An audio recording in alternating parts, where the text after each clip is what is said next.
Look at how messy that is. It can't not be delicious. Here's you. Mayo. Mayo's not open.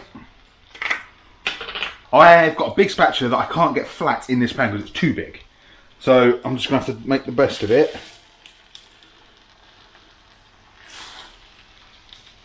Well, that ain't too bad. All of the sloppy meats we're going to be putting inside. Foot long or 6 foot, Jesus. 6-inch ones. Because I know this channel might look a little bit like a shambles, but I do a fair bit of research and testing beforehand. Food prep lab stuff.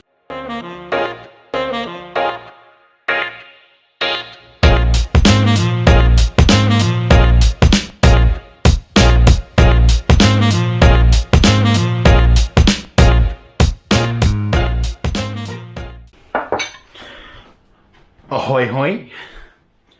So, hopefully it's going to be a bit of a quick one. I've already got a load of stuff. So, I've got a few bits pre-prepped. We're making I'm making, you might just be watching, but you know, a Harlem chopped cheese. Well, it's called a chopped cheese. It's from New York. I think it's originated in Harlem. I'm not 100% sure. I've never actually had one. I've seen videos of like Jake and G. Lopez and who's the other person I saw recently making one? Might have been Ethan Chabowski. Oh, Babish, yeah. I don't know of anywhere in the UK that makes them, apart from me here right now. But essentially what it is, it's beef burgers, chopped up in a roll. Got some onion. Obviously it's a chopped cheese, so we've got cheese, burger cheese.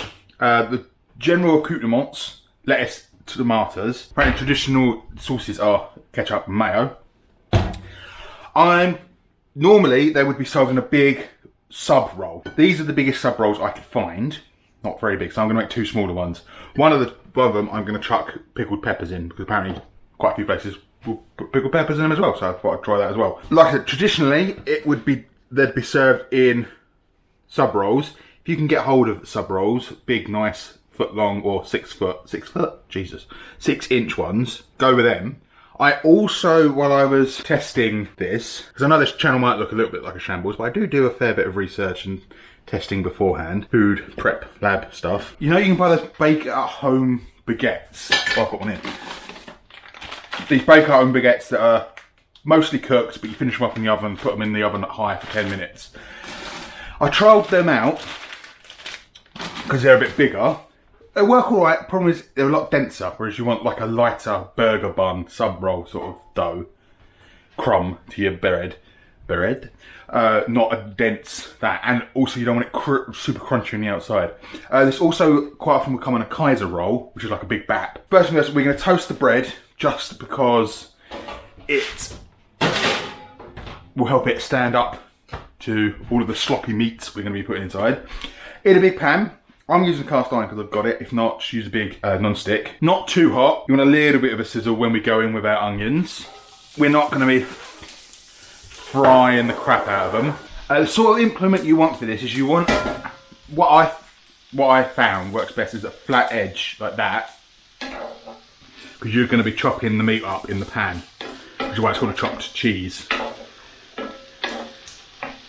You're also going to want a big spatula to serve it, but we'll get to that later. If you've got a big flat top, a plancha sort of thing, that's what this should be made on, so use that. Lightly toast your bread, don't go nuts. Once the onion's a little bit fried off and a little bit translucent, we're going to go in with, these are £1/2 burger patties. You might want to turn the heat up a little bit at this point because they're probably cold, come from the oven. And we are also going to, decent pinch of salt, crack of black pepper. According to some people, the secret to this properly is to put bouillon powder in. Now, bouillon are kind of like a stock cube powder. We don't have it in this country. Looked everywhere. I think you can get it off of Amazon if you want to be really, what's the word? Pernickety about it, but I'm not too fussed. So yeah, burgers in the pan, and we're just gonna chop the meat all up.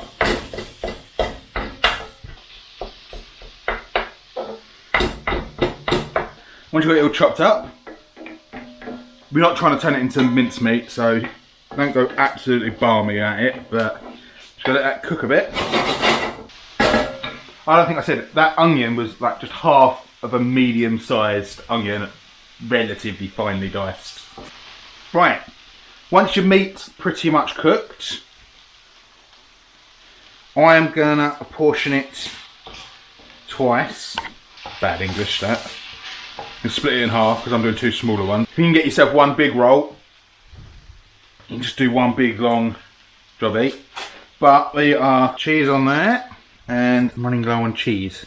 So I'm going to do 1.5 slices per hoagie. So there seems to be a bone of contention as to whether you're supposed to chop the cheese into the meat or not. I don't think it needs it, to be fair.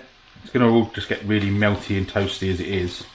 So now, the hard part is, you put the bun on top like that. Leave it a minute to just all get amongst it and get, what's the word, accustomed to its new home. But you want to get in with a spatula and flip the whole thing over in one go. Now if you've got a flat pan or a big spatula, I've got a big spatula that I can't get flat in this pan because it's too big. So I'm just going to have to make the best of it.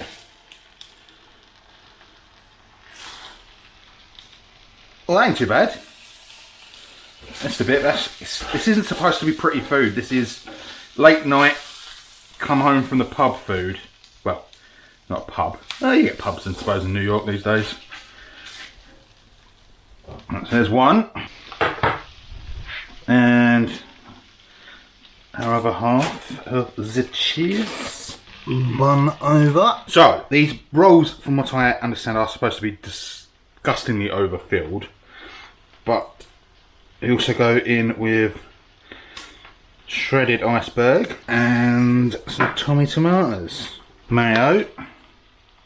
Mayo's not open. Excuse you. And ketchup. And there you have it. Right, and try the second one. See if we can make it a bit less of a mess. Probably not. Tomato. Mayo, sharp.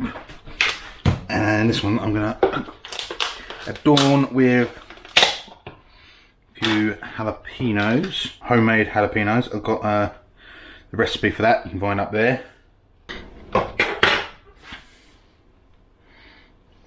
Oh, it's such a mess.